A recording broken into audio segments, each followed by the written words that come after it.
E aí, gente, sejam muito bem-vindos a mais um episódio do Essencial Podcast. Seja bem-vindo, pessoal. Mais um episódio. É o terceiro episódio, né? Se a gente contar episódio, inteiro, é o terceiro. Mas a gente teve aquele... O Pocket. Que foi muito legal. Que foi bem legal também. E aí, o Pocket, se contar como um episódio, aí esse é o quarto. Esse é o quarto.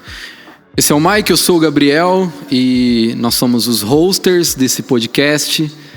E hoje, os Bolzan Rosa. E hoje nós estamos com uma convidada que é a mais especial. Vocês conheceram dos Bolzan Rosa, o Rosa. O Rosa. E hoje vocês vão conhecer o Bolzan. O Bolzan, né? Exatamente. Que, eventualmente, é claro, é Bolzan Rosa hoje também, mas... A Bolzan. Que é a nossa queridíssima mãe. Mãe. Priscila. Mama. Por favor, se apresenta, mãe. Olá, pessoal. Sou eu. Chegou a minha vez. Priscila, esposa do pastor Lude. Priscila Bolzan Rosa. Esqueceu uma parte. Tem um C. Ali, eu vou pôr um C mudo entre o Priscila e o A gente Bolzan. fez isso com o pai, vamos fazer com você. Fala o nome completo pro pessoal. Vocês começaram já, né? É Priscila Carla. Olha só. Priscila Carla Bolzan Rosa. E interessantemente existe no mundo uma Carla Priscila Rosa. Existe. Eu encontrei ela aqui em Serra Negra. Olha só. Aqui, eu cheguei num lugar pra fazer a unha e a manicure falou assim: "Oi, Priscila Rosa", brincando comigo. Ela: "Você chama Priscila Rosa?" Aí eu fui falar, falei assim: "Não, eu chamo Priscila Carla Rosa". Ela: "Eu chamo Carla Priscila Rosa". Mentira. Eu desacreditei. Meu Deus, é tipo multiverso. É o multiverso da Priscila. Da Priscila. Priscila verso. Se Priscila Carla já era esquisito, pra mim Carla Priscila... É muito bom, viu? É muito bom, viu, Carla Priscila? Se você está assistindo, não se esqueça de deixar o like aqui, inclusive. É muito bom, Carla Priscila. Você falou o nome completo, tem a sua idade também. Eu tenho 41 anos. Com essa carinha de 25. Com carinha de... uns 38 passa, mentira. 41 anos. Em 25 de julho já faço 42 anos. Tem o seu signo também. Brincadeira, gente. Crente não acredita em signo. Pelo amor de Deus, gente. Ô, mãe. Tenho 3 filhos. 3 filhos. É isso que eu falo. Mike, Gabriel e Ana Clara. Qual que é o preferido? Não vem ao caso, deixa quieto. É o Mike, todo mundo sabe. Não existe isso. Não existe, mas é o Mike. Não existe filho preferido. Existe filho mais amado. Que é o Mike. Não, que isso. Olha, mãe. Tô assustada aqui com vocês. Pode ficar, que a gente vai começar a te espremer agora. A gente é só começando, né, Gabriel? A gente tem anos de devolução pelo caminho. Exatamente. Vai ser então na vingança mesmo. Vai. A gente sempre conta aqui as histórias que a gente viveu na infância e ela é a autora dessas histórias. Sim, e... Todas as correções malucas. Eu tava pensando nisso hoje mesmo. Assim, a mãe, ela é a grande protagonista da maioria das histórias que a gente conta sobre a nossa infância. É verdade. E hoje é só chance de devolver, de contar. De dizer como vocês eram bonzinhos. Como nós éramos. É uma gracinha. É a sua oportunidade, é o teu momento. Eu era só a louca, né? Eu era louca e vocês eram os anjinhos, né? Eu acho que a gente já falou isso, mas a minha mãe criou 2 filhos, 2 meninos, com 3 anos de diferença apenas um do outro. E ela, pode ver, muito nova. Muito nova. Né? Então, imagine como era. O que ela passou. Mas a gente vai chegar lá. Mãe, eu tava falando disso com o Mike hoje, que... grande parte das histórias que a gente ouve, principalmente lá em casa, o pai tá sempre contando sobre as histórias da infância dele. Sim. E também nas pregações, e ele tá sempre também contando a vida dele, a ótica dele. Mas a gente ouviu poucas histórias suas. É verdade. E você também compartilha pouco isso nas suas pregações. Então, acho que a primeira coisa que a gente queria ouvir, porque eu tenho certeza que eu também vou conhecer muita coisa nova, é como foi a sua infância. Qual é a sua história? De onde você veio? Como você cresceu? Como que foi tudo isso? Eu acho, é verdade isso. Eu acho que eu falo pouco mesmo. Eu falo pouco de mim, né? Eu acho que não tem muita coisa interessante da minha infância. É aí que tem coisa boa. É quando começa assim que vem história boa. Eu tive uma infância muito simples, muito com força. Muito simples, mas eu tive infância. Certo. Eu fui muito criança mesmo, eu brinquei muito, né? Eu sou a caçula de 5 irmãos. Minha mãe criou 5 filhos sozinha. Acho que precisa, para entender, precisa entender um pouquinho a história dela, né? Sim. A minha mãe casou, teve 3 filhos, primeiro casamento, ficou viúva, conheceu meu pai e teve mais 2 filhos, que é o Miguel e eu. Então eu sou a caçula de 5, que vocês sabem disso, mas também não convivi com meu pai. Meu pai era alcoólatra e minha mãe não ficou com ele. Porém, o pouco que eu sei do meu pai é pelo que os meus irmãos mais velhos, que não são filhos dele, me contaram. Então, assim, eu até já ouvi história dos meus irmãos que a melhor fase da infância deles foi na fase que estavam com o meu pai em casa. Eles já me relataram isso algumas vezes. Então, eu não tenho lembrança também do meu pai.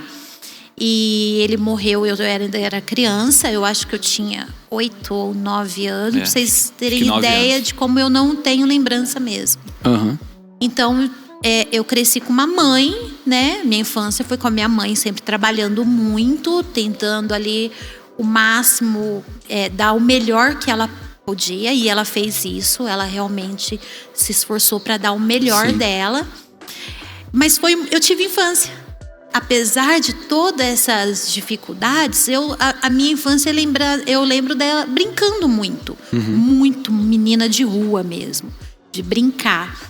Foi curta, foi uma infância curta. Hoje eu sei o quanto foi curta, porque com 12 anos, infelizmente, eu comecei a namorar. E eu falo infelizmente, apesar de ser o meu marido hoje, mas para deixar claro para os pais que isso não é idade de filho namorar, de criança namorar.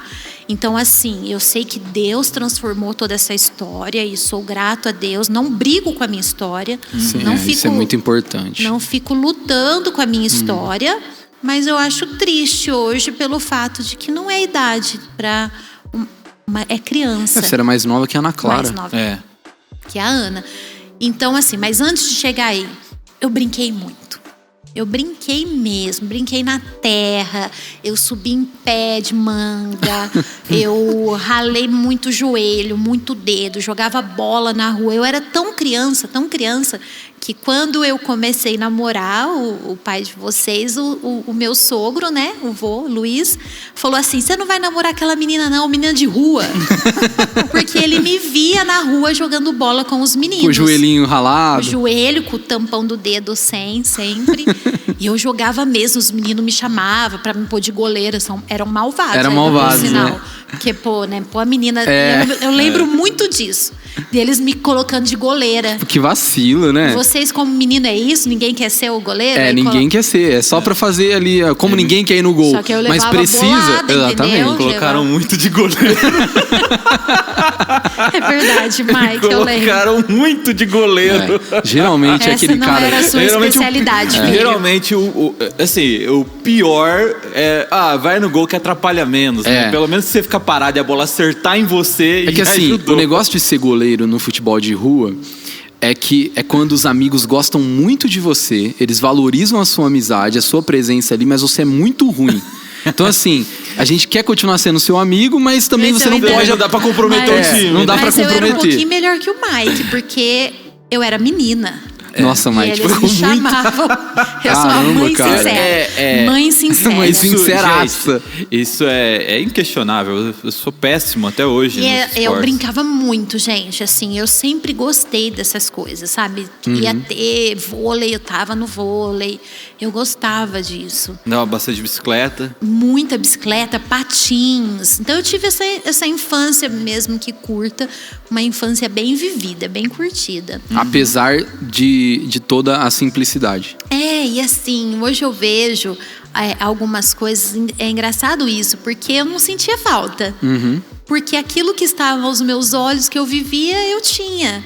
Então, acho que hoje até, né, abrindo um paralelo aí, eu acho que você já vê criança com ansiedade porque elas têm acesso, né? verdade. Elas veem e desejam aquilo que elas não podem ter. Elas conseguem a comparar, gente né? não. Eu cresci com doce de goiaba, com doce de banana, com aquelas casquinhas com banana que comprava que ficava na vitrine do bar. Então eu não tinha falta de tanto, não era tanto chocolate, tanto Danone, tanto essas coisas. Sim. Mas eu não tinha tanta falta disso, porque era o que eu via, eu tinha. A gente só sente falta daquilo que a gente conhece, né? Sim. É o que a gente dá vontade ali, né? E essa foi a minha infância. Só que aí com 13 anos eu já comecei a trabalhar. E a infância acabou mesmo, né? Com 13 anos foi meu primeiro emprego. Você teve uma infância muito encurtada. Isso. E como que foi, mãe? Tudo bem, você teve uma infância muito bem vivida, mas como foi crescer sem a presença de um pai? O que isso afetava em você, emocionalmente falando, ou até mesmo na escola, na sua cabeça? Como que foi, assim, conciliar tudo isso? Rapidinho. Preciso falar um negócio antes de você contar essa história. Olha lá. Deixa eu tomar um café Antes gelado. de entrar nessa parte comovente, tocante, eu lembrei de um negócio agora. Quando meu irmão começou a ter consciência da vida, né? Eu devia ter o quê? Uns 6 anos, e ele tinha 3 para 4 anos ali. Ele descobriu que minha mãe não tinha pai, né? O meu pai também não tinha. Ele não tinha. Na verdade, ele descobriu que o pai não era meu pai. Isso. Ele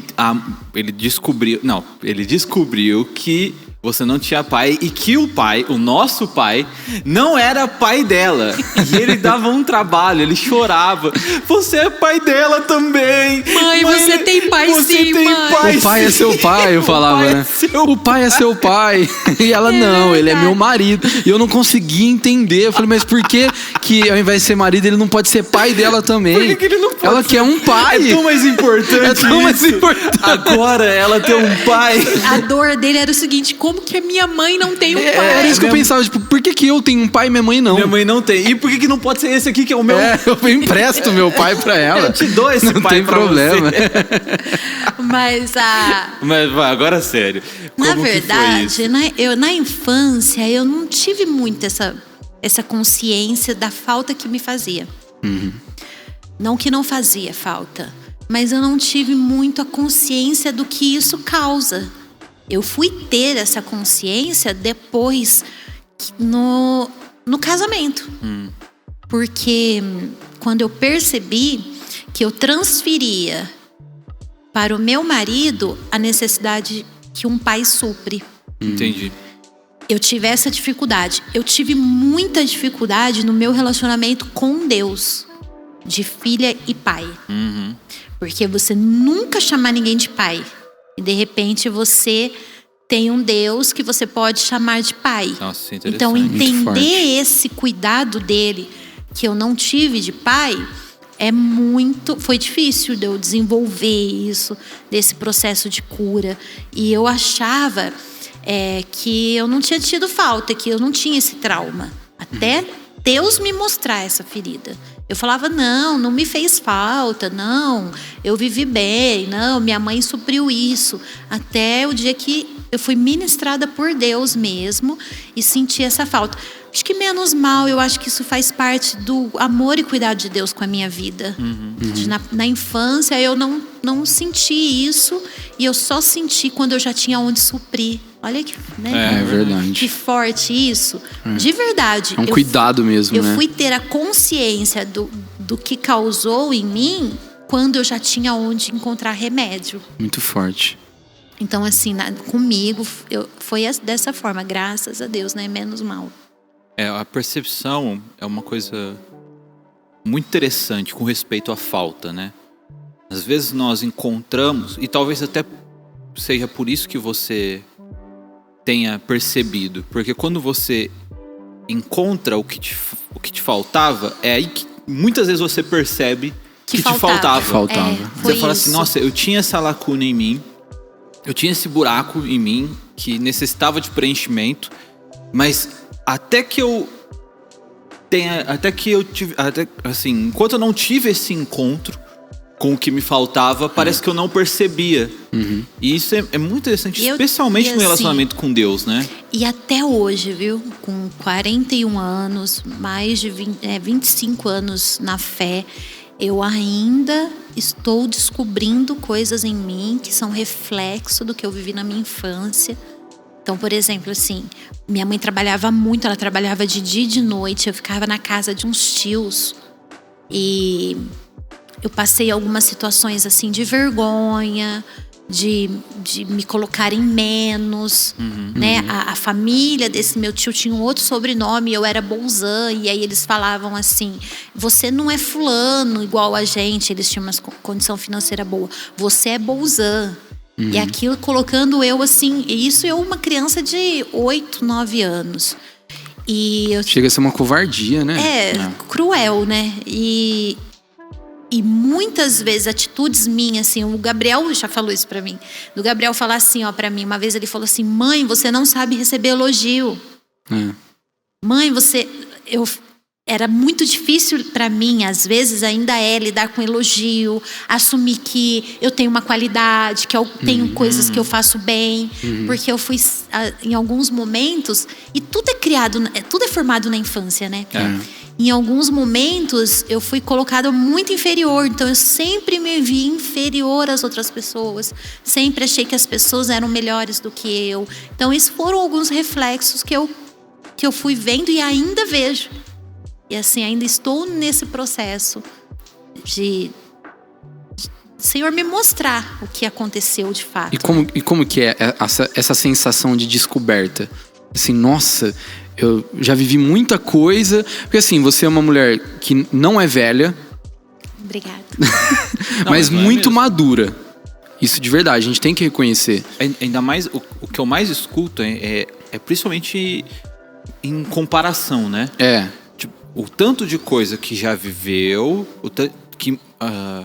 a criação dos filhos, as experiências que já teve, a maturidade ministerial, comparado com quem tem a mesma idade. Exato, né? exato. Uma pessoa que viveu bastante coisa. E mesmo assim, mesmo com essa experiência, você ainda encontrar algumas coisas, você fala, nossa, eu não conhecia isso em mim ainda. E é libertador, né?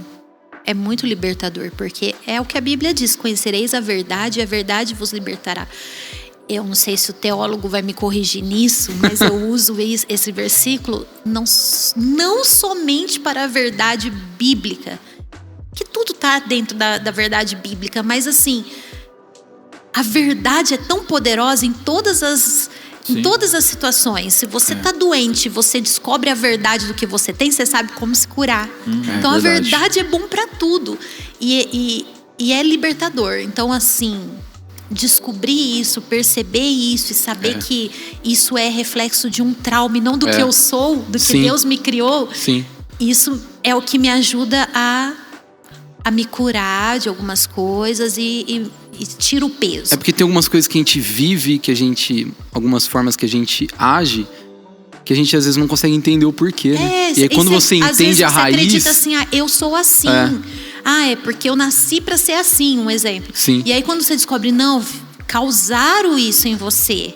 Aí você fala... Tem como resolver. É libertador, é muito bom.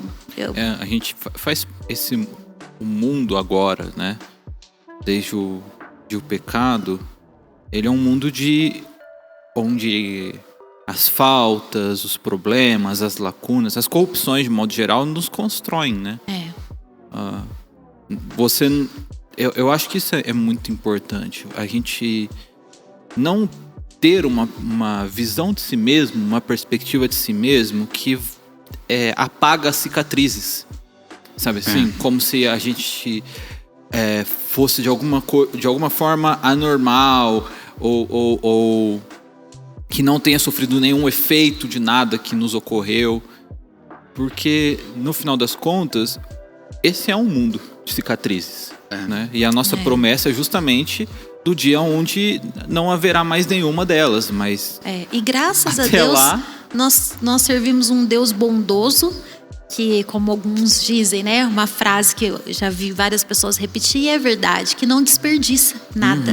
Ele não desperdiça os nossos traumas, não desperdiça os nossos sofrimentos. Ele usa isso para também nos construir. Exato. Para construir a vida em Deus que nós vamos viver. Então, e assim, curar pessoas através das nossas feridas, né? Usa isso para construir aquilo que Ele quer fazer através de nós, né? Também. É verdade. E como foi, aí você comentou, né, da sua infância, e que ela foi curta, porque logo você começou a namorar, graças a Deus, com o nosso pai. Como foi esse processo? Não sei se conheceram. É a sua vez de contar, porque ele conta... Toda vez ele conta. Ele tem muita coisa que ele fala. Uma historinha. Todo bambambam. Né? Muita historinha dele. Conta a verdade. A verdade verdadeira é o seguinte... Ele se apaixonou por mim, amor à primeira vista. Você não vai poder falar que não foi assim. Vocês conhecem essa história. Sim, a gente já conhece outra. Ele já esteve aqui, vai demorar pra ele ter oportunidade de novo. E ele meu tio, né, minha família tinha uma casa de shows, uma casa noturna, que minha mãe também trabalhava, enfim. E ele fazia parte da banda lá nessa fase, ainda antes de Clube da Viola, tudo. Ele fazia parte, ele tocava nesse lugar. Eu era muito novinha e aos domingos tinha matinê para adolescente, assim. E eu ia, mas eu ia também porque era da família. Ficava com os meus primos, ficava com a minha mãe, nem porque eu nem tinha idade para ir. E ele conta, ele narra uma roupa minha, então é verdade, porque ele fala dessa roupa. Eu tava com um coletinho, uma sainha, coletinho, xadrez e um coturno, meião, usava aqueles meião até no joelho. Bem anos 90 mesmo. Era muito. E ele fala que ele me viu com essa roupa a primeira vez, ele me viu passar e ele se apaixonou. E ele falava, eu vou casar com essa menina. Só que aí, principalmente assim, na sexta-feira, eu lembro que de sábado eu nem podia ir, porque eu não tinha idade mesmo. Mas na sexta-feira eu ia para ficar com os meus primos lá, com a minha mãe, justamente para não ficar tão sozinha. Porque teve essa fase da minha infância, que eu já não ficava mais na casa desses parentes e eu ficava sozinha. E era muito difícil, eu era uma criança ainda, eu tinha que passar a noite sozinha, porque minha mãe estava trabalhando. E aí eu ia na sexta-feira, e lá ele me viu e ele se aproximou e começou a conversar. E tinha a parte dos discos, assim, na época era disco ainda, então nos intervalos eu amava ficar fazendo a seleção de músicas, meu primo deixava, eu sabia mexer em tudo, ficava pondo os discos, aí ele ficava lá, punha que é da onde vem a nossa música, que nós temos uma música, porque foi assim que ele começou a me chavecar, ele colocava no fone a música para eu ouvir. Ele escuta essa música e toda vez ele põe a música para eu ouvir. Ele foi bem bonitinho, bem romântico. Ele foi, que legal. Muito isso. romântico. Tocando um LP e tal. Aí, um dia ele me chamou para dançar numa seleção de música lenta. Aí a gente dançou. E ele dançava bem? Era música lenta. Entendi. Musiquinha da nossa época de... Para, gente, é sério. Não, é bonitinha a história. Garradinho, deitava a cabecinha no ombro. E eu lembro que ele tava muito cheiroso. Ele sempre cheiroso, né? Muito cheiroso. Impressionante. O meu pai é aquele cara, de verdade, não estou mentindo. Ele passa perfume pra dormir. Passa. Não dura perfume com ele. Não. Ele tem tipo um perfume por mês, assim. Não dura. Desodorante e perfume pra dormir. E ele tava muito cheiroso mesmo. Acho que ele ensaiou esse dia, não é possível. E aí a gente só dançou certinho. Aí ele falou, você vai namorar comigo? E eu ficava enrolando ele. Aí ele me pediu meu telefone. Aí ele falou que ia ligar no outro dia, ele não ligou. Ah, fez certinho. Fez o caminho. Fez o caminho certinho. Aí ele esperou uns dias, aí ele ligou. Aí quando ele ligou, eu atendi. Na hora eu reconheci a voz dele. Aí ele falou assim... Oi, você sabe quem tá falando? Aí eu pensei assim, não vou dar na cara que eu sei. Que parece que eu tava aqui do lado do telefone esperando o telefone ele, né? tocar. Aí eu, não... Eu lembro direitinho da primeira ligação. Eu não. Aí ele falou assim, é o Lude. Aí já passou, além de se ver lá começou na sexta-feira, a começou a ligar. E aí ele falou assim, você vai... Aí teve uma cena não muito legal, porque eu tava dando uns gelinhos nele, porque eu era muito nova e de verdade, eu não imaginei que a minha mãe fosse deixar eu namorar. Entendi. Então você tava meio que tentando levar aquela situação na brincadeira. Tava adorando, sabe? Assim, menina nova, chavequinho e tal. Um menino dando em cima, tava super legal.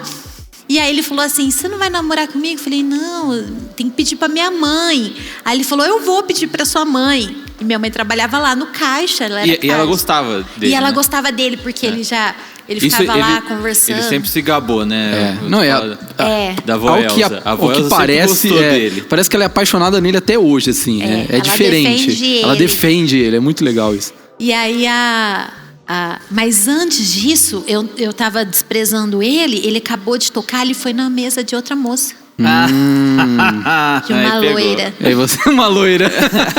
Aí pegou. Aí você mordeu a isca. Aí ele conta, e é verdade, eu lembro disso, que ele olhou pra trás, eu tava no palco assim, ó, com os bracinhos cruzados assim, olhando. Foi a primeira vez que ele já viu a carinha feia. E aí depois ele voltou, ele falou, e você vai namorar comigo? Eu falei, tem que pedir pra minha mãe. Ele, tá bom. Só que meus primos foram levar a namorada embora. Enfim, eu fui também. Deixei ele lá, sozinho, pra conversar com a avó Elza. Quando eu voltei, ele falou assim, falei com a sua mãe, viu? Ela deixou. Eu fiz assim, mentira. Como assim? Gente, eu era tão criança que eu vou contar uma coisa pra vocês que eu acho que eu nem sei se eu contei pra ele. Era tão criança que, enfim, comecei a namorar naquela noite, né? 19 de dezembro. Uma sexta-feira à noite. Que ano? Ai, Gabriel, 97. Não. Que 97? 94. 94. É. Ano do Tetra. 19 de dezembro. Algum que lembrou, não? Romário!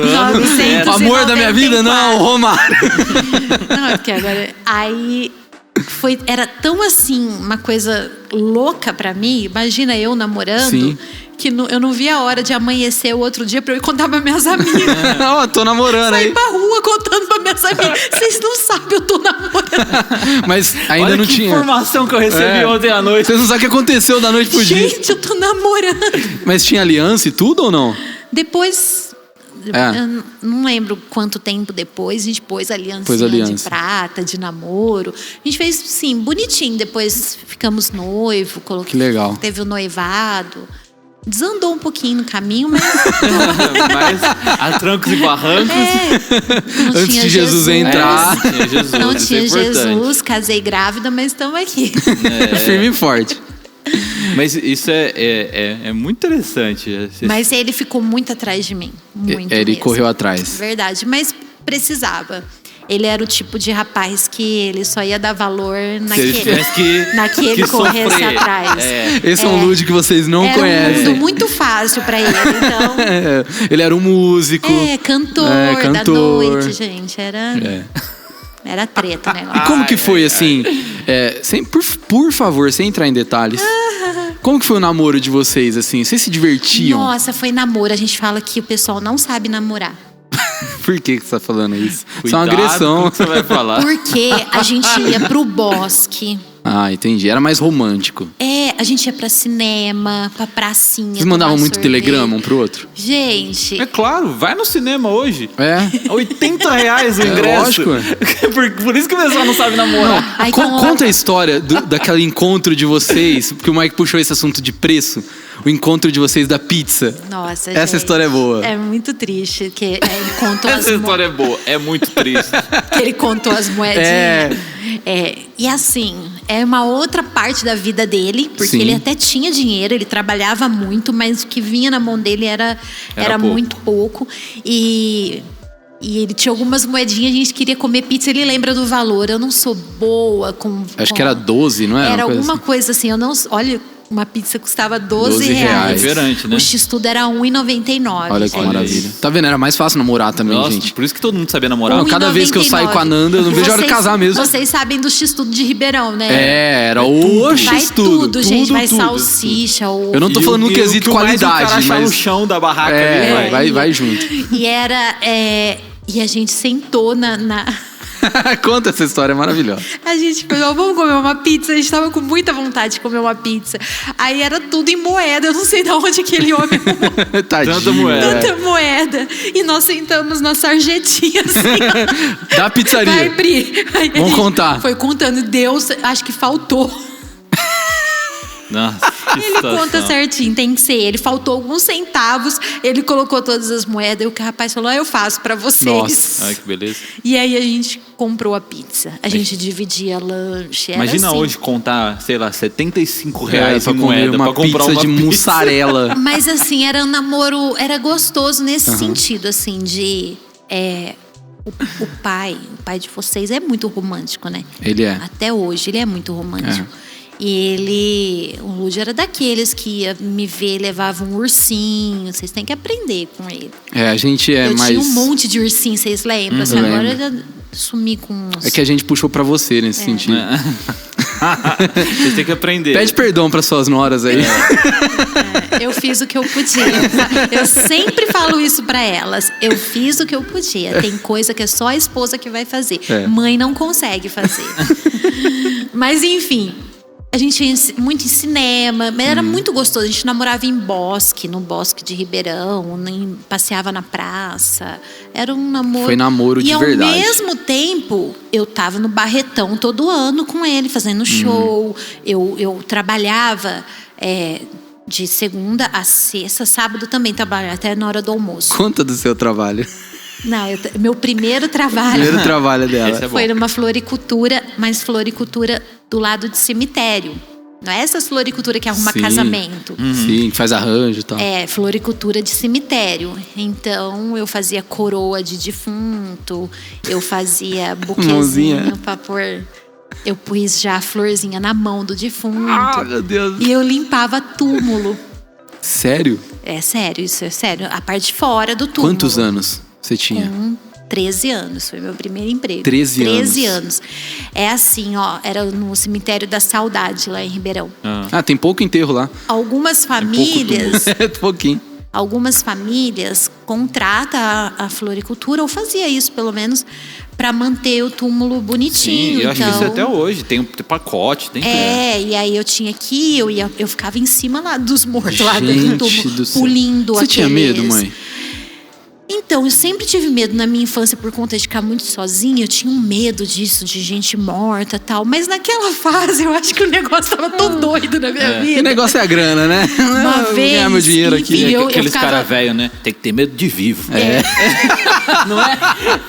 Era Medo bem- eu tenho dos vivos. Medo eu tenho dos vivos. Aí eu ficava pulindo, Verdade. eu tinha que polir lá os nomes, os negócios de prata, de bronze, tinha os produtinhos, limpava, punha florzinha, enfim. Mas teve uma vez que tinha que levar uma coroa de flor num velório. Era um homem que tinha morrido. E o rapaz que levava não estava na floricultura e mandaram eu levar, gente. Gente, é sério, eu era muito magrinha. Mas muito mesmo, que no nosso primeiro encontro, Meu e do seu Olha pai. o Ludão romântico. É, Olha o romântico aí, ó. Pra começar, ele me levou no cinema pra ver Exterminador do Futuro. Ele não muda, né? Não, isso aí Ele assiste até hoje, sexta-feira, a sexta-feira normal dele. E aí ele pegou e falou assim, virou pra mim e falou assim: você é muito magrinha, você podia engordar um pouquinho. Olha só, que elogio. E agora reclama. Agora lide com isso. Mas eu era muito magrinha, muito criança também, Sim, né? claro. E eu tinha tipo uns garfos assim que você enfiava. Era alto e ficava as duas assim, né? No caixão assim. Aí eu não dei conta, o negócio balançou, não dei conta, caiu tudo em cima do morto. Não acredito. Imagina a família. Essa família, se por acaso... Me perdoe. Você eu era lembra uma do criança. dia que caiu uma coroa de flores no seu essa moça aqui. falecido? Foi ela. Depois eu te passo o E telefone. aí né? os homens que estavam lá ajudou e colocou no lugar. Mas assim, Morto. eu era tão criança que eu saí de lá rindo. Eu dava gargalhada. Gente, eu cheguei na floricultura contando, gente, eu deixei a coroa cair em cima Pra quem do não morto. sabe onde a Ana Clara puxou o deboche dela. E aí, esse foi meu primeiro emprego. Mas aí depois eu fui trabalhar numa loja de roupa. Aí melhorou um pouquinho. Aí era mais legal. Nossa, só um pouco, né? É. De limpar túmulo. Aí era já perto da minha casa. E aí tava melhor as coisas, assim. Eu lembro que eu já... Porque minha mãe que ia receber meu salário. Sério? Raiz, filho, não tinha essa. Minha mãe que ia receber. Mas lá já na loja de roupa, eu lembro de, às vezes, eu comprar umas roupinhas lá pra mim, descontava do meu Entendi. salário. Aí ficou melhor. Aí Minha eu mãe não trabalhava. pode receber o salário se não tiver salário pra receber, Exatamente. né? Ó, stonks. Se não tiver nenhum salário pra receber. Você já gastou Eu tudo confesso antes. de ter medo de ficar com medo. Teve mês que eu falei, ai meu Deus, acho que eu me enrolei. Mas eu trabalhava no período da tarde. Aí olha o que eu fazia. De manhã eu ia pra escola, estudava de manhã e pegava ônibus pra ir e ônibus pra voltar, que era longe. Morava no Jardim Paulista, paulistando ali. Não, Paulista. E eu estudava lá no Campos Elíseos. Aí ia, voltava, chegava em casa, almoçava rapidinho e entrava no serviço. Aí trabalhava o dia inteiro, chegava de tardezinha em casa, tomava banho muitas vezes e ia pro show com o Lude. Nossa, não parava. Chegava, principalmente quando era show perto ou ali em Ribeirão mesmo, na época da West Club, dos rolês lá em Ribeirão. E muitas vezes eu chegava 3h30, 4 horas da manhã, dormia só um pouquinho e no outro dia estava na escola. Falou assim, a energia que eu tinha, né? Jovem era... E aí era assim, nessa fase de namoro, Mas foi bom. 2 anos e meio de namoro. 2 anos e meio. Foi um tempo bom. E aí casaram, Aí casamos. já comigo na história. Aí... E aí como foi? Aí vocês casaram e assim, eu sei que logo você já foi pra igreja. Isso. Como que foi esse processo? Como que você conheceu a igreja? Como foi a sua permanência? Você resolveu ficar? Por quê? O primeiro ano de casamento, a gente brigava muito. Muito mesmo. Porque aí, não é namorado, né? Você tá dentro da mesma casa. Então, ali voou cadeira. Eu era uma pessoa muito irada, muito nervosa. Seu pai, um amorzinho, um anjinho de pessoa. Nem aprontava. Então, a gente vivia essa vida. E o Mike nasceu, já ficou doente, né? Já nasceu, ficou internado. Foi muito sofrimento, muito mesmo, porque eu tinha 15 anos. Eu tinha 15 anos e o Mike teve um erro médico, que ele passou da hora de nascer. Tá explicado. Que isso, rapaz. Aspirou a água do parto. E Eu passei da hora de nascer. passou da hora. Aspirou, eu fui pneumonia. Deu pneumonia e ficou internado 5 dias na UTI. E depois, mesmo depois, quando saiu, o Mike até um ano, perto de um ano, ali 11 meses, um aninho, ele ficou muito doente. Nesse primeiro ano, depois você teve mais 4 pneumonias. Então você teve 5 pneumonias no primeiro ano de vida. Sobrevivente, E velho. ele tinha refluxo. Nossa. Também. E era o refluxo que causava. O refluxo E é que ele causava tinha... as pneumonias.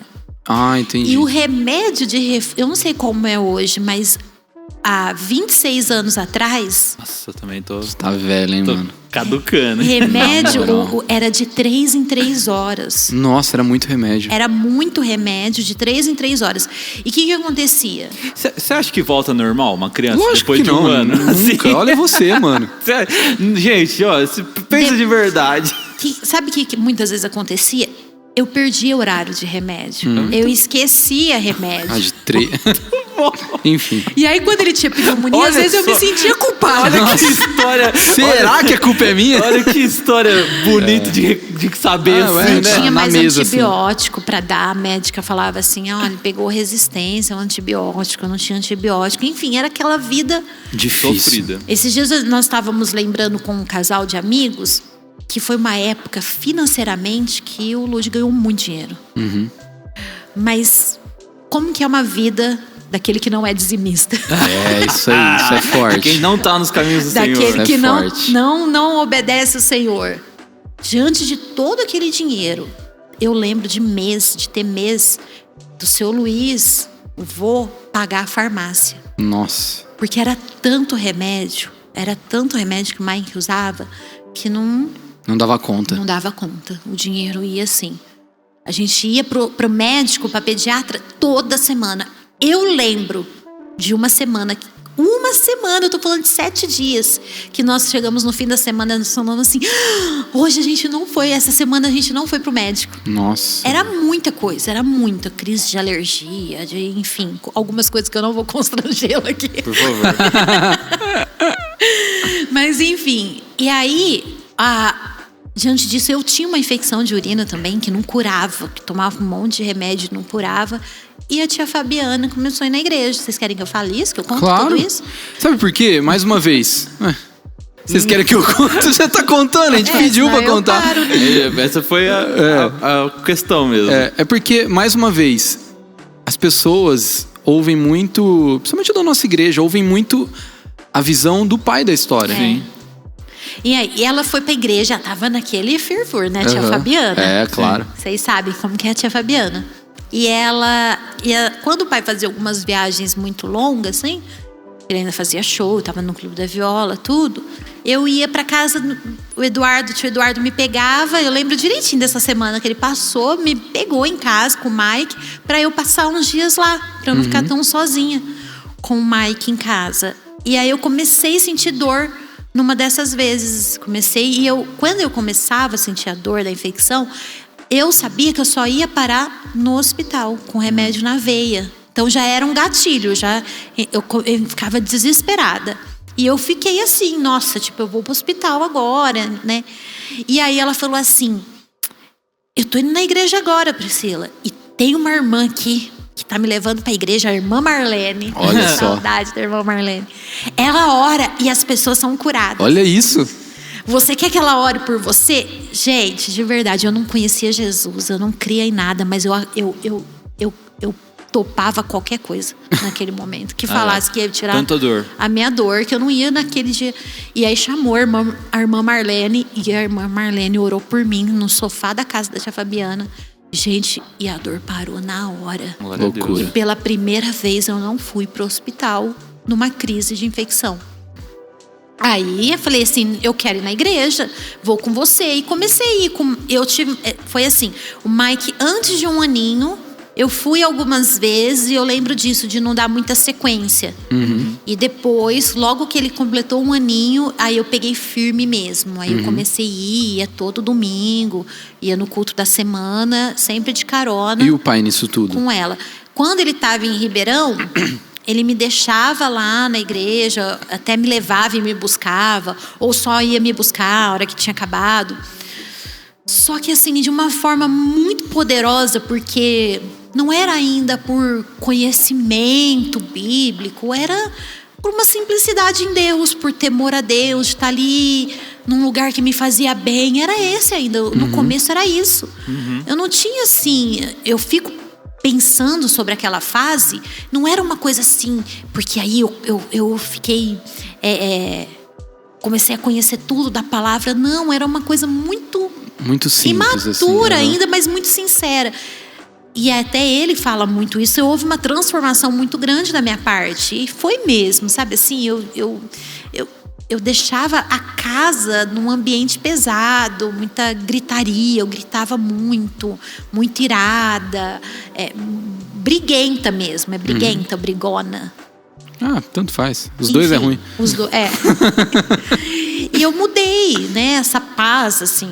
E aí, num domingo de Páscoa, aquele domingo, aí eu já tava orando por ele. Eu já comecei a orar. Sim. Que eu queria que ele fosse, mas não podia falar nada. E você falava assim pras irmãs da igreja e tal, tipo, olha, me ajuda a orar pelo Lud aí. Me ajuda a orar pelo meu marido. E assim, a família já começou. Que da hora, né? Que o pai já foi esse cara, né? Esse cara que as irmãs tinham que orar por ele. Que legal. E a família já começou a ficar atenta. Uhum. Eu lembro da avó Zélia um dia falar assim pra mim, ó, lá na calçada, longe de todo mundo. Você tá indo numa igreja, né? Que bom, mas o Lud não precisa, viu? O Lud é muito católico, o Lud sempre gostou de ir na igreja católica. Ele não precisa. E eu assim, tipo, não discuti, sabe? Mas eu lembro dessa cena. Já começaram a ficar tudo meio assim... Sim, tenso. E aí... E a gente orando, e eu pedindo o pessoal orar. Ele ia me pegar na porta da igreja, a igreja ainda aquela capelinha em Ribeirão. Bem essa coisa de pastor mesmo, pastor Paulo. O pastor Paulo raiz de bigode. Tadinho do pastor. Ele ia até lá no carro da Oi. Oi, menino, aquele jeito dele, assim, né? Uma hora entra aí e tal. Eu lembro dessas cenas. Sim. Aí num domingo de Páscoa. Aí um domingo ele pegou. A hora que acabou o culto, eu saí, ele já... Acabou mais cedo o culto, olha isso. E ele tava lá fora arrumadinho. Aí eu, onde você foi? Ele falou, eu vim pra ver um pouquinho como que é aí o final, mas acabou mais cedo. Ele já tava curioso. Aí no domingo de Páscoa, ele não tinha show, ele tava em casa, tudo. Ele se arrumou e falou, eu vou com você. Aí ele foi. Ficou, gente, bota cinturão, calça Wrangler. Pensa, chegou. Baby look. Tirando a baby look, quase eu semana passada. Tirando o baby look. Era assim, cabelo com mecha, ele era o cowboy na orelha. Universitário, né? Gente, quando ele chegou, aquela igrejinha pequenininha, anos 90. Todo mundo de terno, Gabriel. Domingo de Páscoa, meu. Domingo de Páscoa. Gabriel, a bota dele fazia assim, ó, no lugar de Jesus na cruz. A bota, ele entrando assim, o silêncio do pessoal olhando pra ele. E a bota dele assim, ó, toque, toque. E você? Toque. Eu mirei na cadeira e fui. Mas você não falou pra ele antes de sair de casa? Não, era esse tipo de sabedoria que eu não sei te falar de onde veio. Do Senhor, é claro. Sim. Mas eu não falava. Tipo assim, tá indo. A menina goteira. Sim. A menina irritante. De repente, eu me tornei uma mulher assim, muda. Eu tava com 17 anos. Eu fiquei, não, vamos, vai sim. E ele foi. Eu baixei a cabeça e entrei de mãozinha dada com ele. Sentou e ele ficou assim, ó, sem reação, o culto inteiro. Quando nós saímos, ele foi mudo. Até na esquina virando de casa. E eu muda, me corroendo por dentro. Curiosidade. Querendo saber o que ele tava pensando. Mas eu muda. A hora que eu não esqueço. Virando a esquininha assim, nós morávamos no condomínio Primavera. Virando a esquininha assim, ele falou assim, eu nunca mais... A hora que ele falou isso, a minha mente mais rápida falou, vou nessa igreja, né? Ele falou assim, eu nunca mais saio dessa igreja. Glória e ele nunca mais saiu.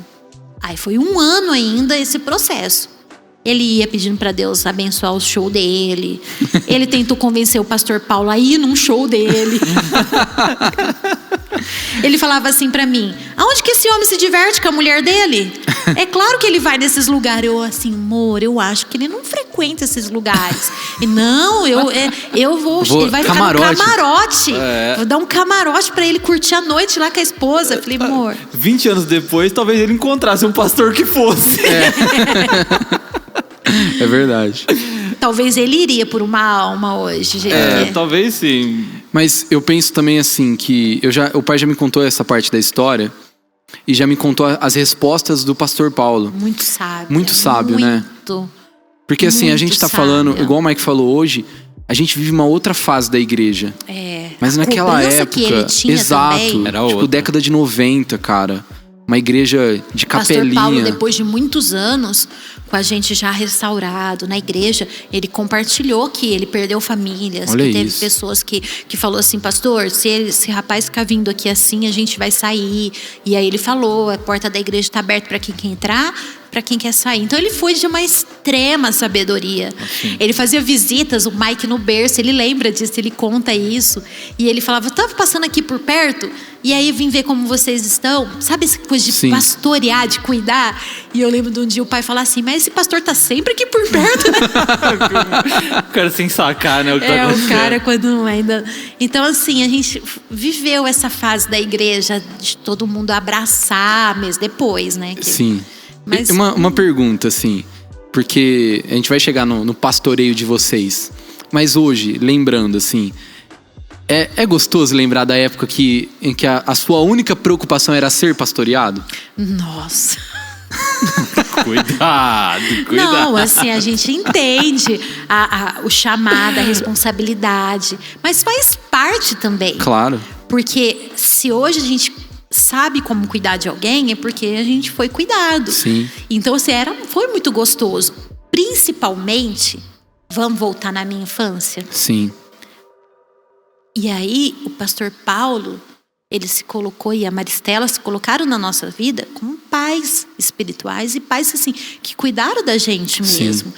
Então, foi muito bom receber esse cuidado. Porque receber esse uma das carinho. coisas até que o pai comentou aqui com a gente também no podcast é que por mais que ele teve um pai, ele teve um relacionamento com o pai muito problemático. Muito conturbado. Os Então dois assim, tiveram. então ele realmente também precisava ressignificar o que era Isso. paternidade na vida dele, né? O pai de vocês, apesar dele ter tido pai, na parte de aquela infância, de brincar, de curtir a primeira infância, ele teve menos do que eu. Sim. Experiência com isso. Porque às vezes eu falo de coisas que eu vivi, que eu brinquei, que eu fiz, que eu aprontei, e que ele fala assim, nossa, eu não tive essa infância. Sim, Então, assim, são traumas e experiências diferentes, né? é verdade. Então foi muito bom, sim. Não tem como negar que. Claro. Tem como negar que não é gostoso, né? Você ser a ovelha somente. Uhum. Foi muito bom, mas passou. Mas a gente ainda é, Claro, né? claro. Assim, quando eu tô lá em Ribeirão, ou quando o pastor Paulo e a Maristela estão aqui, o jeito que nos abraça, de poder dar um abraço no meu pastor, poder dar um abraço na minha pastora, assim, traz aquela coisa assim, olha, você Sim. Eu não tô sozinho. é bom. Acho que só muda a intensidade, a constância. Assim, Isso, né? Hoje é como vocês, né, que cresceram, saíram de casa, tá saindo de casa, e tipo assim, você olha e fala assim, saudade quando eu era só filho, Sim. Entendi. né? Tipo assim, isso não desmerece sua vida de casado, Sim, é. mas é uma fase boa que você viveu. É verdade. Entendeu? É verdade. Nesse Faz sentido muito que eu quis sentido. dizer. Tá, igreja? E bom, aí vocês permaneceram um ano ali, foi quando vocês batizaram depois. Isso.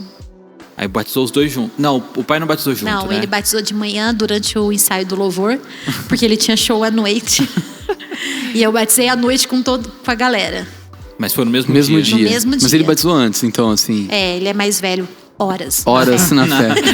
Olha do só. novo nascimento. Que passou na frente. Passou na na minha frente. frente, é. Nossa, que legal. Mas foi isso. no mesmo dia. Um ano depois. É, aí logo ele já foi assim, convencido 100% pelo Espírito Santo a parar a carreira dele, a profissão dele. E aí foi outra volta na nossa vida, né? E como você reagiu a isso? Quando ele Na verdade, falou? o ano que ele ficou buscando a Deus e ainda na carreira dele, na profissão dele, esse ano eu já orava por isso. Pra ele parar. Comigo foi mais rápido esse entendimento. Eu já tinha visto que aquilo não que seja errado, que não possa acontecer, mas para nós, não fazia bem. Para aquilo que Deus queria fazer hoje, eu entendo que era para aquilo que Deus queria nos levar, mas já mesmo para aquele ambiente já não nos fazia bem, não era lugar para um homem de Deus que eu queria ter, entendeu? Na minha cabeça já, tá, agora eu quero construir um casamento diante de Deus e eu quero ter um homem de Deus dentro da minha casa. E para eu ter esse homem de Deus, meu marido não pode mais estar onde ele está. Esse aí já entrou aquilo que já foi intencional. E aí eu comecei a orar. E aí eu orava e punha as irmãs tudo para orar. Eu ia na Maristela e falava assim, às vezes cancelava show. E ele chorava e eu comemorava na igreja. Olha que loucura isso. Nossa. Só que eu vivia daquilo também. Sim. Aquilo era o sustento da minha casa. Mas essa é a maturidade que eu... E eu ia na... Impressionante. Eu lembro disso. Eu ia na Maristela e falava assim, Maristela, continua orando porque cancelou mais um show. E eu tava pagando o preço. Eu sempre falo isso para as pessoas. Eu falo assim, olha, você tem fé para fazer essa oração? Porque eu fiz essa oração. Senhor, faça o que precisa ser feito para meu marido se tornar o homem de Deus que ele precisa ser. E a área era essa. Lá era na carreira e na finança. Precisava fechar essas portas. Então, assim, eu passei por esse momento de verdade. Não tô querendo dar uma de boa aqui agora. Claro. Mas as pessoas que estavam do lado viam isso, né? Eu passei assim... Vou passando pela prova da glória a Deus. Feliz assim mesmo, sabe? Aí quando ele parou, nós tínhamos um carro, ele vendeu o carro pra zerar, dar um giro nas contas no mês, porque ele estava desempregado. E aí ele pegou uma bicicletinha emprestada e começou a dar aula, tinha 3 alunos, tipo, não pagava nem o aluguel. Aí a gente viveu o cuidado da igreja. Foi muito lindo, porque aí assim, até então a gente estava sendo pastoreado, cuidado ali pelos pastores. Quando ele mostrou a conversão dele, que assim, as pessoas necessitam disso, né? Sim, claro. A igreja abraçou. Aí a gente não só mais viveu o cuidado dos pastores ali, como a gente começou a experimentar o cuidado da igreja dos irmãos. E era coisa assim, de irmão vir dar tchau e passava dinheiro, e às vezes era o valor certo de pagar uma energia em casa. Dava carona pra gente, na hora que a gente ia descer do carro, tinha uma caixa de leite. Sabe esse tipo de cuidado? Tinha um irmão que dava o passe de ônibus, na época aquele que destacar de papelzinho pra gente ir na igreja. Às vezes eu ia de ônibus, ele ia de bicicleta pra economizar passe. Isso eu já lembro bastante já, da gente indo de ônibus. E aí a gente começou a viver esse cuidado da igreja, sabe? Assim, e gente felizão, assim, muito alegre. E as pessoas ficavam assim, que loucura. De ir músico famoso na porta de casa, oferecer, falar, Lud, você não quer mais cantar, mas eu te pago tanto. Era muito dinheiro. Eu te pago tanto pra você só tocar guitarra pra mim, na minha banda. E a gente não. E vivendo assim. Os irmãos carregavam a gente pra cima e pra baixo. A gente era o casalzinho novinho da igreja. A gente era o casal mais... Nós já fomos o casal mais novo da igreja. Casado, porque ninguém chegou lá casado com 17 anos. Nós éramos o casal mais novo da igreja. E a gente ia nos concílios, a gente era os bebês. Então a gente teve essa experiência de ser cuidado por todo mundo, de ser visto como que precisava de cuidado. E aí foi assim. E tudo isso com 18 anos. Até os 18 anos. Essa transição toda. Aí logo veio o Biel. Fazia faxina no prédio que a gente morava. Que foi o prédio que eu nasci já. Foi o prédio que você nasceu, o vermelhinho. Que era do lado da tia Fabiana. Que aí depois fui morar perto da tia Fabiana, né? Quando eu me converti. Aí eu peguei a limpeza do prédio pra fazer, que aí descontava o condomínio, pra gente não ficar devendo. E sobrava umas quirelas que dava pra comprar uma mistura pra uma semana, assim. Sim. E aí eu tinha que limpar, começava lá em cima no salão de festa, ia descendo até as garagens embaixo. E o Mike bem pequenininho, ele ia descendo de bumbum as escadas, assim. Até que tem a cena que é verdade, a história de que um dia eu limpando, aí eu, cadê o Mike? Eu olhei um pouquinho mais pra cima, ele tinha dormido no degrau, assim. Ô, tadinho. Aí eu engravidei do Gabriel, ainda fazia faxina. Aí foi ficando perigoso, que era escada com água, escorregar, cair. o pai já estava com mais aluno, foi quando eu parei. Mas essa é resumindo, assim, bem resumindo. Quando o Gabriel nasceu, é que logo depois a gente pegou o Fusca. Não. Ou foi antes? Foi antes. Foi antes? Você tava grávida? Eu tava grávida, barrigão. Você tava grávida, então. Tava. Eu lembro que foi dois A gente eventos. tava lá, o pai na minha chegou. memória são dois eventos Tá muito próximo ali. muito Gabriel, próximo. Fusca. O Fusca e o Gabriel pai chegando. chegou. Ganhei um com irmão e um Fusca. carro, tá ligado? Pra você ter ideia, eu não tava barrigão não, acho que tava de pouco. Porque o Gabriel nasceu, eu já tinha trocado o Fusca pelo Monza. O pai fala isso. Quando eu nasci era o Monza. Já era o Monza. Então eu tava Mas você no tava começo... grávida, porque eu lembro que foi Tava foi grávida. perto. E aí o Mike, com 2 para 3 anos, né? Praticamente 3. Quase 3. Lá da sacada, o pai chegou comemorando com um fusquinha azul. E o Mike lá da sacada falou assim, glória a Deus! Muito a gente crente. não esquece disso. Muito crente já. Ô, Dele mano. dando glória a Deus. Só ônibus, velho. Só Deus sabe, Só né? nos colos, tadinho. Não, é porque ainda mais lá em Ribeirão, as coisas são longe. Longe. Tipo assim, longe. você anda forte Eu pegava de ônibus. o ônibus até era perto de casa. Eu lembro. Era Mas não parava padaria, perto da igreja. da Nice? Tinha. Era ali, acho que era ali o ponto, né? Era ali perto. Às vezes a gente ia até na avenida pra Isso, pegar pra perto pegar mais da, pra frente. da pizzaria ali da Cascata. Isso, Sei. isso, é verdade. Só que ele não parava perto da igreja. Não, ele parava ali no No começo posto. da Capitão Salomão, no posto. Não é Capitão ali não.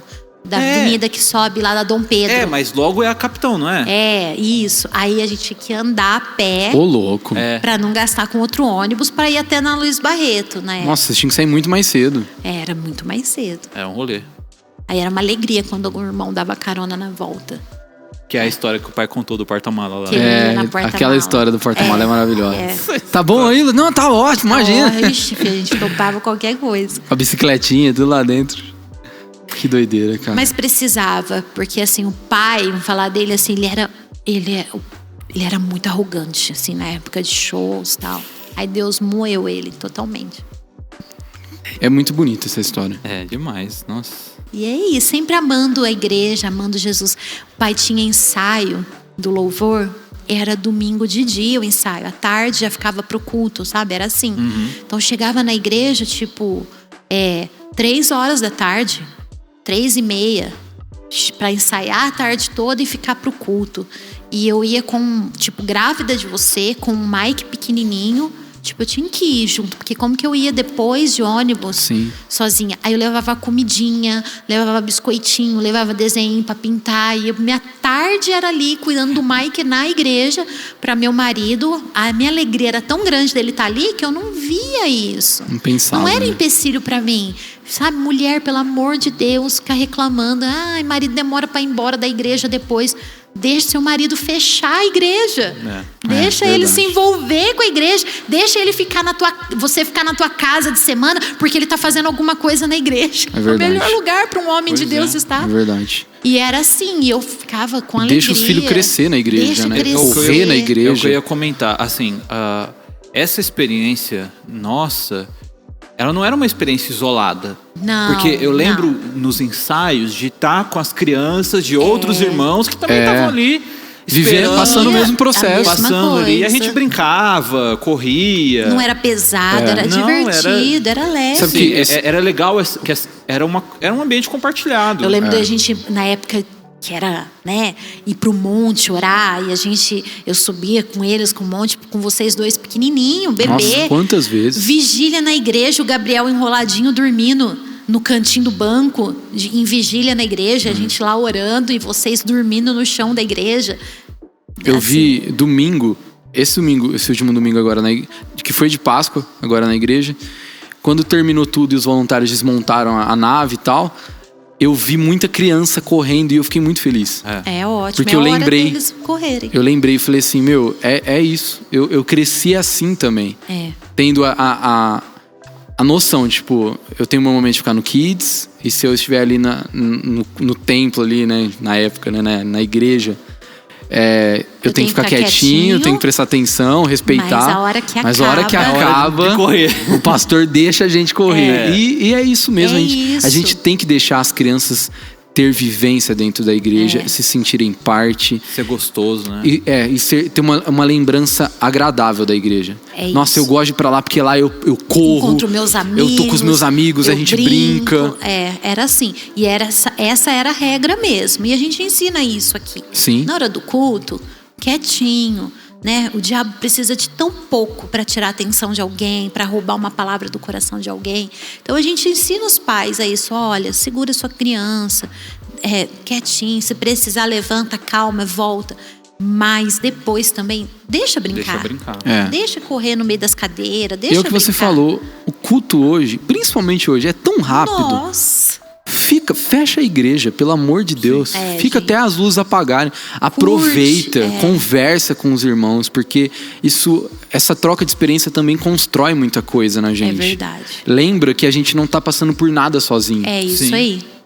É o que eu tava comentando, falando, todo mundo vivia assim. Você se sentia isolado, sabe assim? Não, a gente tá é uma experiência compartilhada, sim, sabe assim? Tá todo mundo passando por isso, a gente tá aqui junto e divide isso. E era assim mesmo. E era gostoso, porque você chega e experimenta isso com todo mundo, né? Às vezes as pessoas, como a mãe disse, né? Às vezes as pessoas enxergam o fardo no lugar errado. Isso aí, isso é muito forte. Elas veem esse momento como se fosse o momento de fardo. E a gente sempre foi ensinado a ver esse momento como o grande momento de alívio. E é um engano tão grande que se a pessoa parar mesmo, fielmente, para avaliar a vida dela, ela vai ver o que está pesando ela. Não é a igreja. Claro nunca, que não. Não é o convívio da igreja. São outras coisas que está pesando. Mas geralmente a pessoa tira o que mais faz bem a ela. Sim. Mas assim, o que eu tenho reparado nos últimos meses, no nosso tempo aqui como igreja missionária em Serra Negra, é que essas coisas, eu vou até pegar um pouco você nisso, porque você também é muito saudosista. A gente tem o privilégio de carregar algumas marcas. Né? Essa questão das coisas simples, mas essa questão das crianças. Eu vejo, principalmente no set de sábado, eu vejo muitos pais que vêm de outras cidades e esperam os filhos no estacionamento. Sabe assim, e que estão trazendo e que não se preocupam. Tudo bem, eu tenho casos aqui de pais que trazem, por mais que o set dure 50 minutos, eles trazem, voltam. Perfeito. Buscam os filhos, tipo assim, cara, se for pra pensar, ele ficou em casa, sei lá, nesse intervalo, 15 minutos, mas ele fez questão. Nessa última quarta-feira, uma voluntária veio chorando, porque veio contar um testemunho de que o pai quer vir na igreja. Sim, ela me falou também. E no domingo, uma outra pessoa aqui da igreja veio contar o testemunho dela de como o dízimo na vida dela tá mudando. E eu falo assim, isso é marca de igreja. Coisa de igreja. É a gente compartilhar, é a gente trocar e celebrar aquilo que realmente vale ser celebrado, né?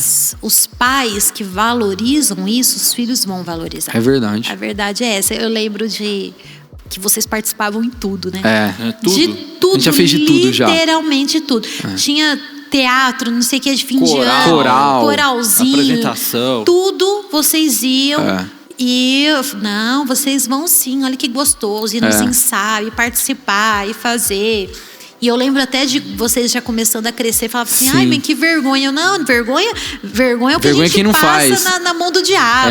Pra Deus não é vergonha. Eu lembro, vocês lembram? Eu lembro da última vez que eu fiz o coral infantil.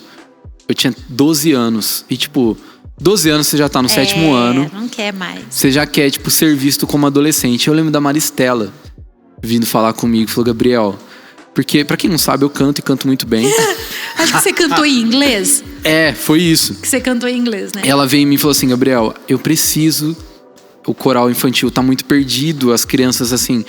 Precisa ter alguém ali que vai guiar eles e tal. É a última vez. Ela falou, é a última vez, no próximo você já pode participar com os mais velhos e tal. Mas eu preciso de você dessa vez. E eu lembro de eu falar, não, tá bom, eu vou participar, eu vou ajudar. A gente...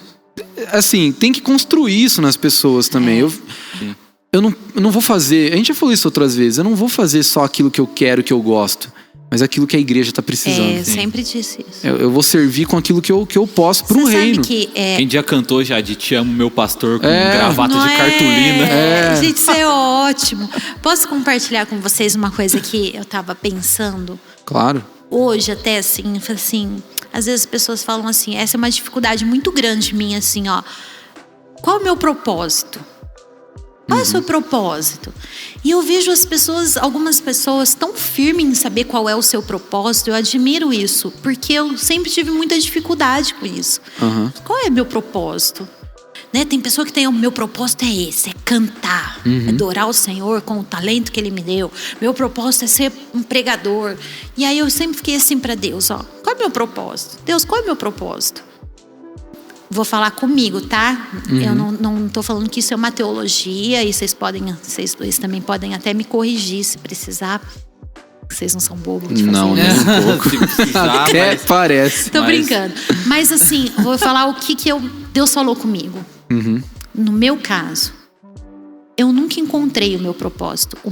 O propósito me encontrou. Muito forte. Então, quando vocês eram pequenos, o meu propósito era ser mãe, educar e formar o caráter de Cristo em vocês. Quando nós assumimos o ministério, o meu propósito era ser apoio para o meu marido, estar com ele. Olha tudo que Deus foi falando comigo.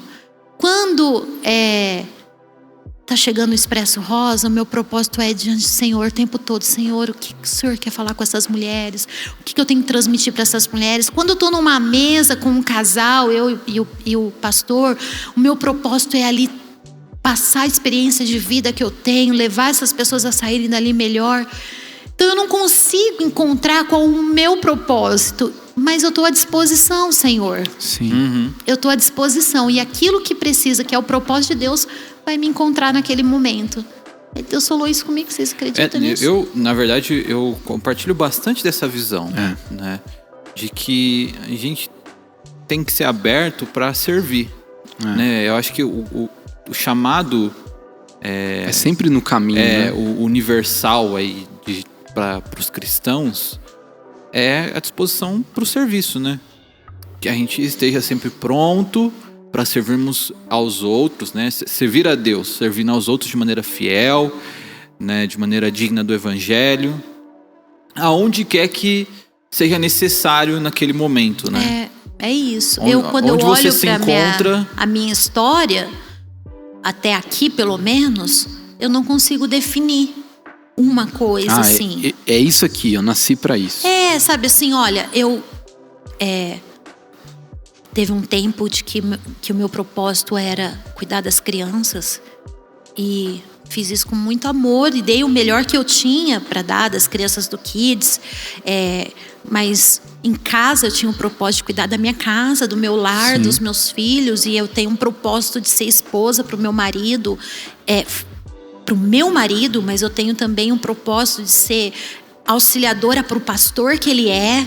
E eu tenho um propósito para ser exemplo para as mulheres da minha igreja. Eu tenho um propósito de o máximo que eu puder cuidar das crianças hoje, agora aqui desse Kids. Então eu olho para trás na minha vida e eu vejo isso assim.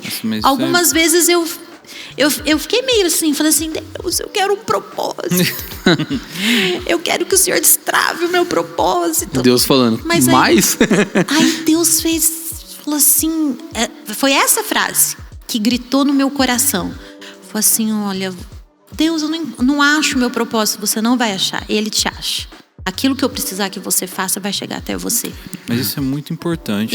E eu vou fazer. É muito importante. Eu acho que isso esclarece até para muitas pessoas de que talvez você não precise de um chamado, sabe aquela coisa assim, você agora vai ser ministro de louvor.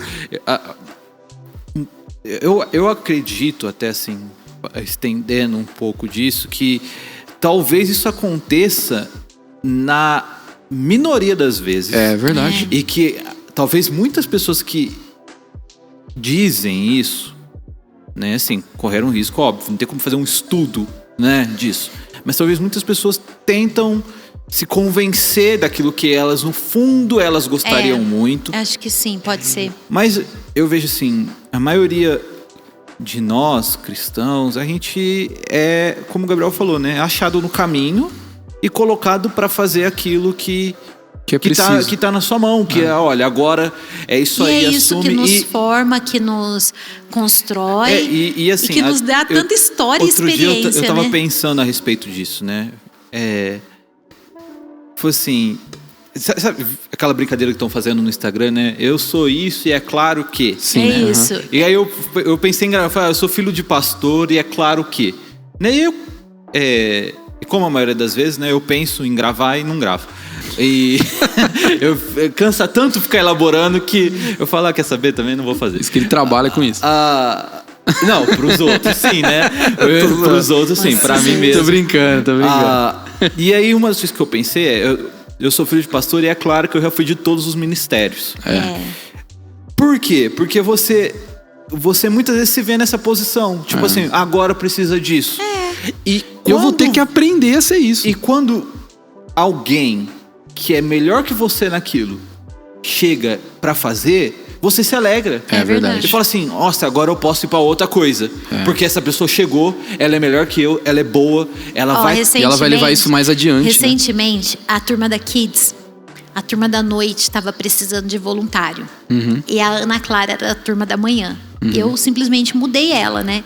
Aí eu falei pra ela, olha que lição pros nossos filhos, né? Eu falei assim, Ana Clara, agora você, por um período, você vai ajudar na Kids à noite.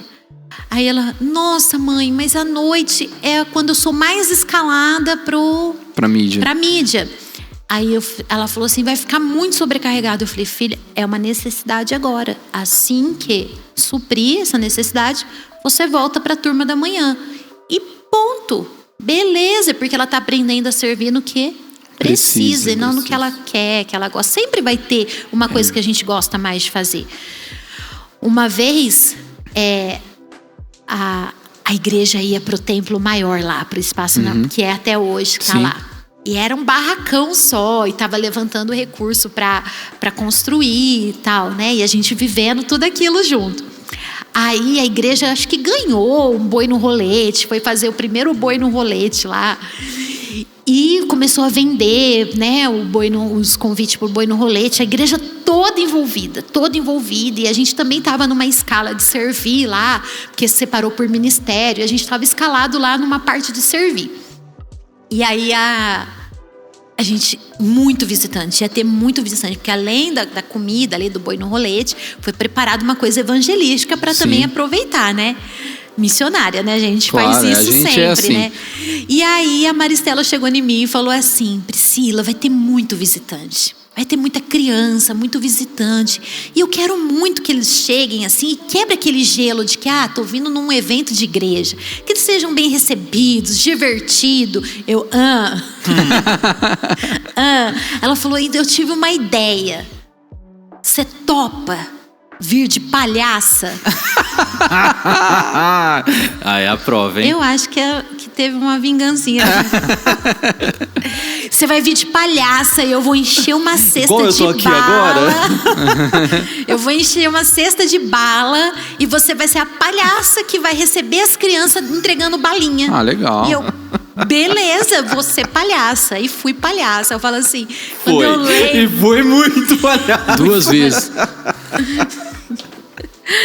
E aí eu fui palhaça no primeiro boi no rolete, todo mundo arrumadinho, sentando na mesa para comer, e as pessoas recebendo seus convidados, os outros membros da igreja, e as pessoas ali na posição de pegar o convite, de servir a comida, e a Priscila tava do quê? Palhaça. E o pai falava assim, amor, fica longe de mim, por favor. Olha só, Ludão. Lud Rosa romântico. O romântico aí, ó. Mas tudo isso traz uma alegria. Ser palhaço.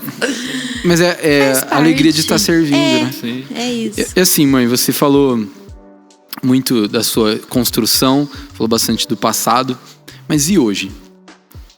Como você enxerga, assim, os frutos que você escolhe hoje no casamento, na nova etapa como família, e agora como pastora aqui em Serra Negra? tipo assim, como que você enxerga aquela Priscila que perdeu o pai com 8 anos, que morava numa cidadezinha no interior e tal, e assim, tudo aquilo que Deus fez na sua vida e fez através de você, e ainda muito nova, como que você olha pro futuro, assim, pro presente, mas também pro futuro?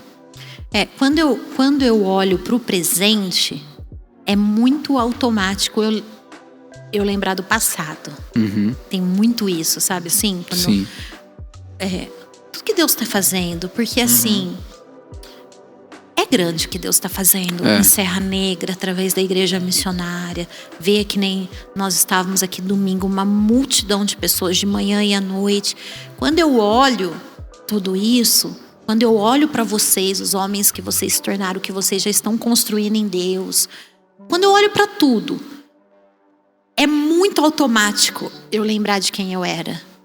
E assim, é muito automático assim, eu pensar isso, porque eu era muito improvável. Por falta de estrutura, por falta de não ter tanto conhecimento, sabe assim? Você vai acreditando de que você vai até um certo limite. Então assim, não tem como, eu não consigo não olhar. Talvez porque eu já orei muito nesse sentido. Senhor, não me deixe sair. Não me deixe esquecer de onde eu saí. Sim. Não me deixe esquecer o que o Senhor já fez na minha vida.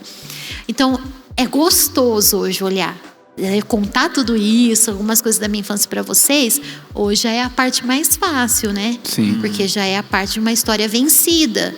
Não perfeita. Nossa, como vocês são os top dos top.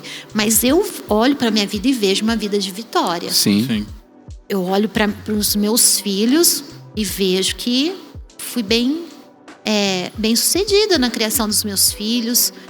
Até aqui, pelo menos, né? Não posso pôr a mão no fogo por vocês amanhã. Essa é a nossa mãe. Muito obrigado. Eu acho que isso é quase uma deixa, né? Deixando bem claro isso, gente. A Ana Clara ainda para casar, enfim. Mas eu vejo como uma vitória até aqui. Meu casamento, a restauração que eu e o Lud vivemos hoje como casal é uma vitória. São frutos consistentes. Eu vejo verdade. muita consistência dos frutos hoje. A maturidade na paciência, no perdão, no amor. Agora já falando com tudo, com a igreja no geral. Sabe assim, hoje eu consigo olhar para algumas coisas. A gente vai se tornando pessoas mais... eu não quero usar a palavra tolerante, porque não é tolerância. É perdoadora mesmo, paciente. E a paciência, ela é um fruto do Espírito, né? Ela é Então, assim, eu vejo isso hoje, na forma que a gente cuida, que a gente lidera, que a gente enxerga o processo na vida da pessoa. É tudo com mais paciência, com mais discernimento. Acho que essa é a fase que a gente está vivendo. Acaba sendo, as águas ficam um pouco mais mansas. As águas vão ficando na nossa vida mais calma, mais mansa. E é tão bom isso, faz parte também da provisão e da bondade de Deus, que o nosso físico já está mais manso. Sim, a verdade. gente já não aguenta mais o baque e as coisas que a gente aguentava com 20 anos. Então a nossa mente vai equilibrando com o nosso corpo. Eu vejo muito isso, sabe assim? Então aquelas ansiedades de ver as coisas acontecendo, a gente já entende mais o tempo de Deus. O medo de que não aconteça, a fé já aumentou. Então você sabe que aquilo que é de Deus vai acontecer. E graças a Deus por isso, porque se eu fosse pela ansiedade, o corpo já ia ficar doente. As pessoas ficam doentes quando não tem essa... Né? Porque a gente está aqui muito físico, muito braço, trabalhamos, fizemos muita coisa, só que o corpo vai sentindo, e na medida que ele vai sentindo, a gente vai amadurecendo espiritualmente, a nossa alma vai entrando numa água mais tranquila. Eu acho que hoje a gente vive mais essa fase, como igreja, ver vocês trabalhando, ver a igreja realizando. Eu falei pro pai de vocês essa semana, hoje, apesar de eu estar coordenando a Kids, eu já estou um bom tempo longe das salas de aula da Kids. Aí eu falei para ele que eu estava com saudade. Eu falei assim, eu tenho uma saudade de dar aula. Só eu tô de fora hoje, né? Eu cuido mais ali das coordenadoras, da equipe. Então isso é muito bom. Você fala assim, cara, eu cheguei aqui, vocês sabem disso. Não tinha kids, não acontecia. A gente foi organizando, foi colocando. E hoje, quando eu vejo uma criança que saiu da kids, já tá no batismo, veio pro batismo pro 7, ninguém rouba de mim que eu faço parte daquilo. Não, é verdade, é verdade. Ninguém vai roubar isso, eu faço parte. Você tá naquela disso. História, né? Tá na minha história, é isso. Então é muito gostoso hoje ver os frutos mesmo sem eu colocar a mão. Os verdade. Frutos é uma fase muito diferente. É né? muito diferente, porque os frutos que a gente colhe hoje, não necessariamente nós é que cavamos e plantamos. Mas faz parte, nós preparamos a terra. Será que é assim que eu posso dizer? Nós preparamos a terra. Então hoje vocês, os outros líderes, os outros membros dessa igreja estão cavando e plantando nessa terra. E eu sinto o sabor do fruto mesmo, que eu não pus mais a mão em algumas coisas. Amém. Acho que é isso. Glória a Deus. Eu queria fazer um comentário final, que outro dia eu vi uma frase e eu lembrei de você, né, mãe? Que era uma mulher dizendo assim, olha, a maior preocupação de uma mãe não deve ser com que seus filhos entrem na universidade, mas com que seus filhos entrem no reino dos céus. E eu acho que de tudo que você tem falado aí, a percepção que eu tenho, olhando para a história da nossa família, é que você foi você tem sido como se fosse uma estrutura ali, um pilar, sabe assim? Muito. Porque pensa quais desdobramentos trágicos não poderiam existir se em qualquer momento desse você simplesmente tivesse largado mão de que sua família estivesse no reino dos céus. Eu penso muito nisso. Não é? Eu penso muito nisso porque assim, de verdade, mãe, quando eu olho pra você, eu vejo a importância que uma mulher de Deus sábia faz na vida no lar. No lar, nos filhos, no marido. Amém. E é isso que eu desejo, assim, que as pessoas possam se inspirar através da sua história. Porque fez muita diferença na nossa criação, faz muita diferença hoje na igreja que está sendo estabelecida em Serra Negra. E quando você conta isso, assim, de onde você saiu para quem você se tornou, é muito forte. Porque aproxima as pessoas, assim, de, cara, eu consigo. Sabe, assim, eu posso. Eu não preciso do ambiente ideal, eu não preciso das oportunidades. Preciso ter nascido na família perfeita. Exato, eu não preciso do sobrenome. É isso. Eu só preciso que Jesus olhe pra mim. E construir em Deus, né? Se eu posso deixar um conselho, nem sei se dá tempo pra isso, claro. Mas se o tempo eu posso é seu, mãe. deixar um conselho para as mulheres, posso fazer Pode, isso? Por favor. Que eu sempre usei, assim, tentei usar no meu casamento e principalmente na educação dos filhos. Foi, sabe, Deus nos deixou 3 armas poderosas, que é a palavra, a oração e o jejum. Essas 3 coisas são muito poderosas. E eu usei essas armas. Que está à nossa disposição, está à disposição de todo mundo. E eu comecei a escrever algumas coisas, né? Eu tenho um caderninho que eu comecei a escrever, porque eu quero começar um trabalho com mães, né? Mães intercessoras, inclusive. E eu comecei a escrever e eu comecei a lembrar, quando a gente escreve, a gente começa a lembrar, né? De como essas 3 armas foram presentes na vida de vocês, assim como foi na minha, e apliquei na minha vida e apliquei no meu casamento, mas como eu apliquei na vida, na criação. Eu falo às vezes para algumas mães, não tenha medo de usar a Bíblia para educar. Nosso maior instrumento de educação é a palavra de Deus. Então assim, eu lembro de momentos, por exemplo, quando o Mike foi para a Itália e ele passou uma fase difícil lá, eu usei a oração. E eu coloquei meu celular para despertar às 3 horas da manhã, todas as noites, porque era às 7 lá. E você acordava com o meu bom dia todos os dias. Eu falei assim, ele vai acordar com a minha oração, com uma palavra de Deus e o meu bom dia, para fortalecer, porque ele estava longe. Então, nos meses que ele ficou fora, às 3 horas da manhã, às vezes quebrada, eu caía de joelho do lado da minha cama, orava por ele e mandava bom dia para ele. Deus abençoe, Deus é contigo, não sei o que, cada dia uma coisa. Eu creio que sustentou ele lá nesses 3 meses. Quando você nasceu, que você 3, teve... 6 meses. Quando você nasceu, Gabriel, você teve uma incompatibilidade de sangue. E aí o médico falou que... era só eu, né? Falou que você ia ter que ficar mais no hospital. Deu um monte de BO lá. Lá no hospital, eu abri um jejum com Deus de 1 ano. Que até 1 ano, alguns alimentos eu não ia comer no seu primeiro ano de vida. Olha o poder do jejum. Gabriel, quando você tinha uns 7 meses no exame de rotina, não sei se eu já te contei isso. Não. No exame de rotina de médico, no primeiro ano que vai todo mês, a médica, a doutora Jussara, falou assim: mãe, ele não teve febre? Eu falei, não. Ele não ficou enjoadinho? Não parou de comer? Não, ele tá super bem. Ela falou assim, ele tá com uma cicatriz no ouvido de uma infecção que ele tá saindo e ele não sentiu nada. Nossa.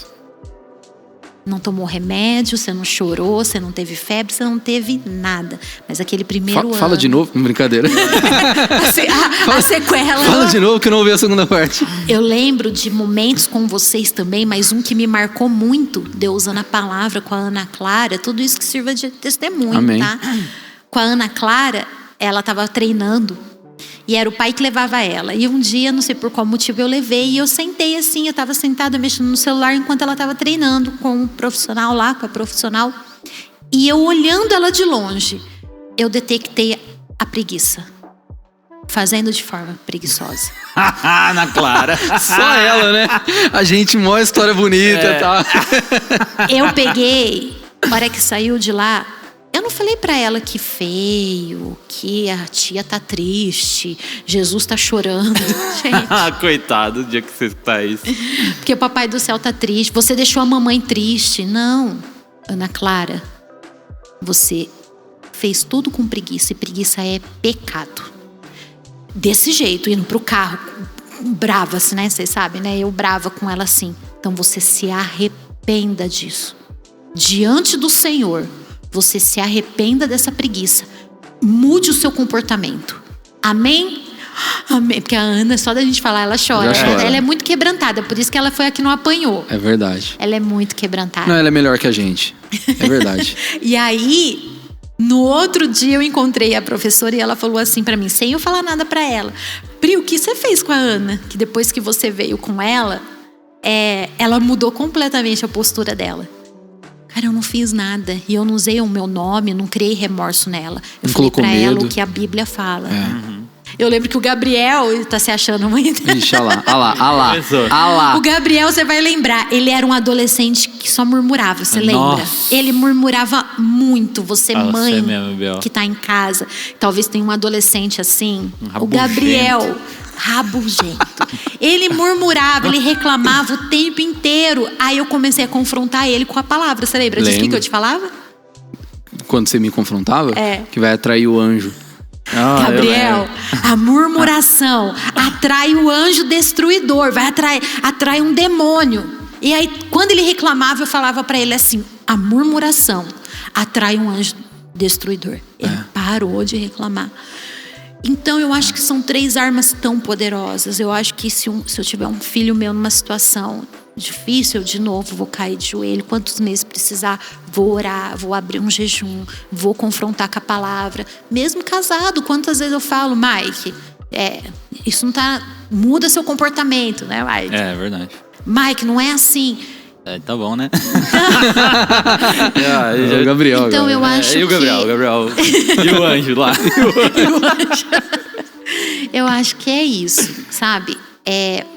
Esse é o maior conselho que eu deixo. Use as armas que o Senhor te deu, que foi a oração o jejum e a palavra de Deus. Usa de verdade. Amém. Não fala que ora, não. Ora de verdade. Amém. Amém.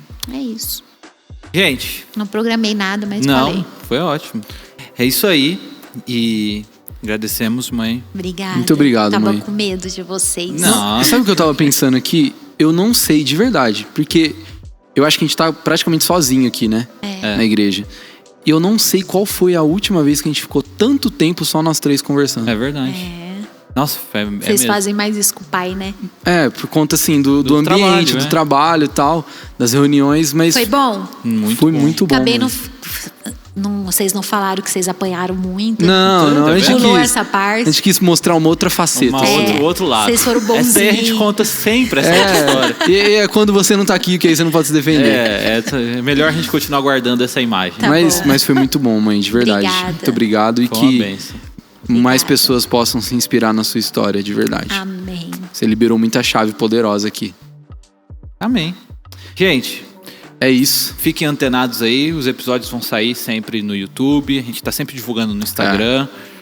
Não esqueça de compartilhar esse vídeo. Se você foi abençoado de verdade, faz o seguinte, assiste com a família, assiste com alguém que você gosta, que é importante, envia para alguém. A gente nunca sabe como essa palavra vai encontrar É verdade. a outra pessoa. Então, deixa teu like, comenta aqui como que foi a experiência para você, compartilha, se inscreva no nosso canal. Não esqueça de seguir a nossa igreja, a Igreja Missionária Serra Negra no Instagram. E seguir também a nossa pastora linda, loira maravilhosa, Priscila Bolzan Rosa. Priscila Bolzan Rosa. Ela solta muito conteúdo legal pra mulher, pra mãe e pra esposa É verdade. lá no semana Instagram inteira. dela. É a semana toda voltada pra isso. Então, se você gosta de consumir esse tipo de conteúdo, gosta de ser edificada por isso, é só você seguir ela que eu tenho certeza que você não vai se arrepender. É isso Amém? aí, gente. Obrigada, meninos. Obrigado, mãe. Até mais. Beijo. Até mais, gente.